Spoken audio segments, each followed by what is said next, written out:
अथ स्कंदपुराणे वैष्णवखंडे श्री वेंकटाचल महात्म्ये अथ श्री भूमिवराखंडे 7वां अध्याय। राजा परीक्षित को ब्राह्मण का श्राप।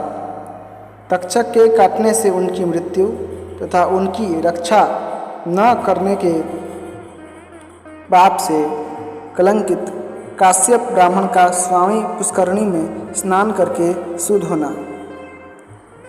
श्री सूत जी कहते हैं, महर्षियों, अब मैं श्री स्वामी पुष्करणी के महात्म्य का प्रतिपादन करने वाला इतिहास कहता हूँ, जो इसे पढ़ने वालों के भी पाप का नाश करने वाला है। अभिमन्यु के पुत्र राजा परीक्षित धर्म के अनुसार इस पृथ्वी का पालन करते हुए हस्तिनापुर में निवास करते थे। एक समय वे मृगया में अनुरक्त होकर वन में घूम रहे थे। उस समय उनकी अवस्था 60 वर्ष की हो गई थी। वे भूख और प्यास से पीड़ित थे। घूमते घूमते उन्होंने एक ध्यान मग्न मुनि को देखकर पूछा, मुने, मैंने इस समय वन में अपने बाण से एक मृग को घायल किया है। वह भय से कातर होकर भाग गया है। क्या आपने उसे देखा है? मुनि की समाधि लग गई थी। उन्होंने मौन रहने का व्रत भी लिया था। इस कारण राजा को कुछ भी उत्तर नहीं दिया। तब राजा ने कुपित हो एक मरे हुए सांप को धनुष से उठाकर मुनि के कंधे पर रख दिया और अपने नगर की राह ली। मुनि के एक पुत्र था, इसका नाम श्रृंगी रखा गया था। श्रृंगी के कृष नाम वाला कोई श्रेष्ठ द्विज मित्र था। उसने विवाद में अपने मित्र श्रृंगी से व्यंग्य पूर्वक कहा, सखे, तुम्हारे पिता इस समय मरा हुआ सांप कंधे पर ढो रहे हैं। तुम बहुत घमंड न दिखाया करो और मेरे आगे यह व्यर्थ क्रोध न किया करो। यह सुनकर श्रृंगी कुपित हो उठा और श्राप देते हुए बोला, जिस मूढ़ बुद्धि मानव ने मेरे पिता के कंधे पर मरा हुआ सांप रखा है, वह 7वें दिन तक्षक के नाग के काटने पर मृत्यु को प्राप्त होगा। इस प्रकार उस मुनि कुमार ने उत्तरानंदन परीक्षित को श्राप दे दिया। उसके पिता समीक मुनि ने जब यह सुना कि मेरे पुत्र ने राजा को श्राप दिया है, तब वे उससे बोले, अरे समस्त लोगों की रक्षा करने वाले राजा को तूने क्यों श्राप दिया? राजा के न रहने पर हम लोग संसार में सुखपूर्वक कैसे रह सकते हैं? संसार में सुखपूर्वक कैसे रह सकेंगे? क्रोध से पाप होता है और दया से सुख मिलता है।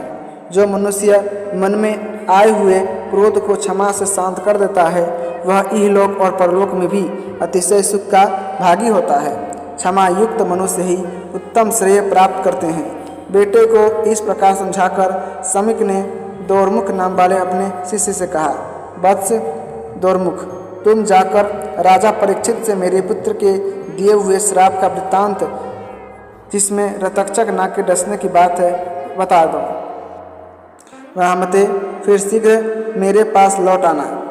समीक के ऐसा कहने पर दोरमुख ने उत्तरा कुमार राजा परीक्षित के पास जाकर कहा, राजन, आपके द्वारा पिता के कंधे पर रखे हुए मृतक सर्प को देखकर समीक के पुत्र श्रृंगी ऋषि ने रोष में आकर आपको यूँ श्राप दिया है। आज से 7वें दिन अभिमन्यु पुत्र परीक्षित वहाँ नाग तक्षक के काटने पर उसकी विषाग्नि से जलकर भस्म हो जाए।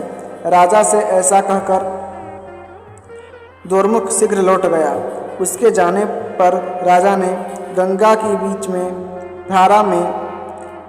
बीच धारा में एक ही खंभे का एक बहुत ऊंचा और विस्तृत मंडप बनवाया और भगवान विष्णु के प्रति भक्ति भाव बढ़ाते हुए अनेक देवर्षि, ब्रह्मर्षि तथा राजर्षियों के साथ वे उस ऊंचे मंडप में रहने लगे। उसी अवसर पर मंत्र जानने वालों में श्रेष्ठ काश्यप नाम वाला ब्राह्मण तक्षक के महान विष से राजा की प्राण रक्षा करने के लिए 7वें दिन वहां जा रहा था। दरिद्र होने के कारण वह राजा से धन पाने की इच्छा रखता था। इसी बीच में तक्षक नाग भी ब्राह्मण का रूप धारण करके आ गया। मार्ग में काश्यप को देखकर उसने पूछा, ब्राह्मण महामुनि, तुम कहाँ जाते हो, मुझे बताओ। काश्यप ने उत्तर दिया, आज महाराज परीक्षित को तक्षक नाग अपनी विषाग्नि से जलाएगा। उसकी विषाग्नि को शांत करने के लिए मैं महाराज के समीप जाता हूँ। तक्षक बोला, विप्रवर, मैं ही तक्षक हूँ। मैं जिसे काट लूँ उसकी चिकित्सा 100 वर्षों में भी 10,000 महामंत्रों से भी नहीं हो सकती। यदि तुम में मेरे काटे हुए को भी अपनी चिकित्सा द्वारा जिला देने की शक्ति है तो बहुत ऊंचे इस वृक्ष को मैं डसता हूँ, तुम जिला दो। यूँ कहकर तक्षक ने उस वृक्ष को काट लिया। उसके डसते ही वह अत्यंत ऊंचा वृक्ष जलकर भस्म हो गया। उस वृक्ष पर पहले से ही कोई मनुष्य चढ़ा हुआ था। वह भी तक्षक के विष की ज्वालाओं से दग्ध हो गया। तब मंत्रज्ञों में श्रेष्ठ काश्यप ने अपनी मंत्र शक्ति से उस जले हुए वृक्ष को भी जिला दिया। इसके साथ ही वह मनुष्य भी जी उठा। यह देख तक्षक ने मंत्र कुशल काश्यप से कहा, ब्राह्मण, राजा तुम्हें जितना धन दे सकते हैं उससे दुना मैं देता हूँ, इसे लेकर शीघ्र लौट जाओ। यूँ कहकर तक्षक ने उसे बहुमूल्य रत्न देकर लौटा दिया। तत्पश्चात तक्षक ने सब सर्पों को बुलाकर कहा, तुम सब लोग मुनियों के वेश धारण करके राजा के पास जाओ और उन्हें भेंट में फल समर्पित करो। बहुत अच्छा कहकर सभी राजा को फल देने लगे। उस समय तक्षक भी किसी बेर के फल में कृमिका रूप धारण करके राजा को डसने के लिए बैठ गया। ब्राह्मण रूपी सर्पों के दिए हुए सभी फल राजा परीक्षित ने बूढ़े मंत्रियों को देकर कौतूहलवश एक मोटे फल को हाथ में ले लिया। इसी समय सूर्य भी अस्ताचल पर पहुंच गए। उस फल में सब लोगों ने तब तथा राजा ने भी एक लाल रंग का कीट देखा। वही तक्षक था। उसने शीघ्र ही फल से निकलकर राजा के शरीर को लपेट लिया। यह देख आसपास बैठे हुए सब लोग भय से भाग गए। ब्राह्मणों, तक्षक की अत्यंत प्रबल विषाग्नि से राजा परीक्षित मंडप सहित तत्काल जलकर भस्म हो गए। पुरोहित और मंत्रियों ने उनका और्ध्वदेहिक संस्कार करके प्रजा की रक्षा के लिए उनके पुत्र जन्मेजय को राजा के पद पर अभिषिक्त कर दिया। तक्षक से राजा की रक्षा करने के लिए जो काश्यप नामक ब्राह्मण आया था उसकी सब लोग निंदा करने लगे। अंत में वह साकल्य मुनि की शरण में गया और उन्हें प्रणाम करके बोला, भगवान, आप सब धर्मों के ज्ञाता और भगवान विष्णु के प्रिय भक्त हैं। ये मुनि, ब्राह्मण, सूर्यद तथा अन्य लोग जो मेरी निंदा करते हैं, इसका क्या कारण है यह मैं नहीं जानता। यदि आप जानते हो तो बताएं।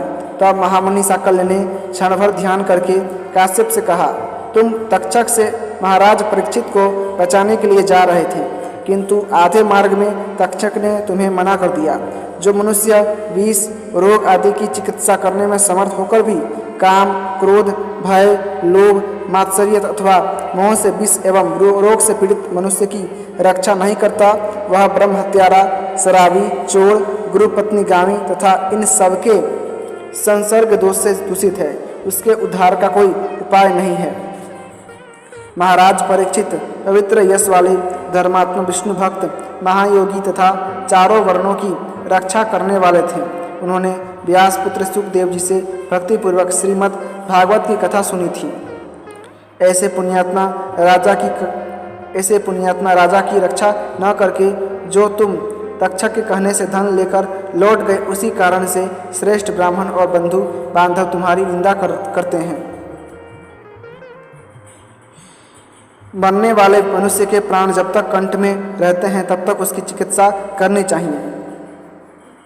तुम चिकित्सा करने में समर्थ होकर भी उनकी दवा किए बिना ही आधे मार्ग से लौट आए, इसलिए तुम वास्तव में निंदा के पात्र हो।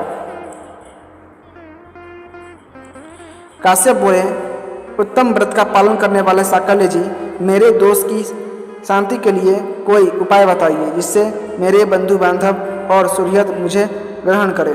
आप भगवान के प्रिय भक्त हैं, मुझ पर अवश्य कृपा करें। तब मुनिवर साकल्य ने क्षण भर ध्यान करके कृपापूर्वक काश्यप से कहा, ब्राह्मण, इस पाप की शांति के लिए मैं तुम्हें एक उपाय बताता हूँ। सुवर्णमुखी नदी के तट पर भगवान लक्ष्मीपति की निवास भूमि है। उसका नाम वेंकटाचल है, जो सब लोगों में पूजित है। उसका दूसरा नाम शेषाचल भी है। वह परम पवित्र है तथा देवता और दानवों से भी वंदित है। ब्रह्म हत्या, सुरापान तथा सुवर्ण की चोरी आदि बड़े बड़े पापों का वह नाश करने वाला है। उसी पर्वत पर स्वामी पुष्करणी है, जो सब पापों का निवारण करने वाली है। वह मंगलदायिनी पुष्करणी भगवान श्रीनिवास के स्थान से उत्तर दिशा में है। तुम वेंकटाचल पर जाकर कल्याणमय स्वामी पुष्करणी में संकल्प पूर्वक स्नान करो। फिर पश्चिम तट पर बसे हुए बराह स्वामी की सेवा करके भगवान के मुख्य मंदिर में जाओ। वहाँ भक्तों को अभय प्रदान करने वाले शंख चक्रधारी बनमाला विभूषित स्वर्णाचल निवासी भगवान श्रीनिवास का विधि पूर्वक दर्शन करके तुम सब पापों से मुक्त हो जाओगे। यह सुनकर मुनिवर काश्यप ने देव दानव वंदित स्वामी पुष्करणी में नियम पूर्वक स्नान किया। इससे वे शुद्ध और स्वस्थ हो गए। फिर सब बंधु बांधवों ने उनका विधि पूर्वक पूजन करके कहा, आप निसंदेह हमारे पूज्य हैं। ब्राह्मणों, इस प्रकार मैंने आप लोगों से वेंकटाचल की महिमा का वर्णन किया है। जो मनुष्य भक्तिपूर्वक इसे सुनता है वह विष्णु लोक में प्रतिष्ठित होता है। अथ स्कंद पुराणे वैष्णव खंडे श्री वेंकटाचल महात्म्य अथ श्री भूमि वराखंडे 7वां अध्याय संपूर्णम। इसी के साथ स्कंद पुराण के वैष्णव खंड के श्री वेंकटाचल महात्म्य, जिसे भूमि वराखंड भी कहते हैं, उसका 7वां अध्याय समाप्त हुआ। यदि आपको ये स्कंद पुराण की कथाएं पसंद आती हैं तो कृपा करके वीडियो को लाइक करें, चैनल को सब्सक्राइब करें और अपने दोस्तों के साथ जरूर शेयर कीजिएगा। धन्यवाद। जय श्रीमन्नारायण।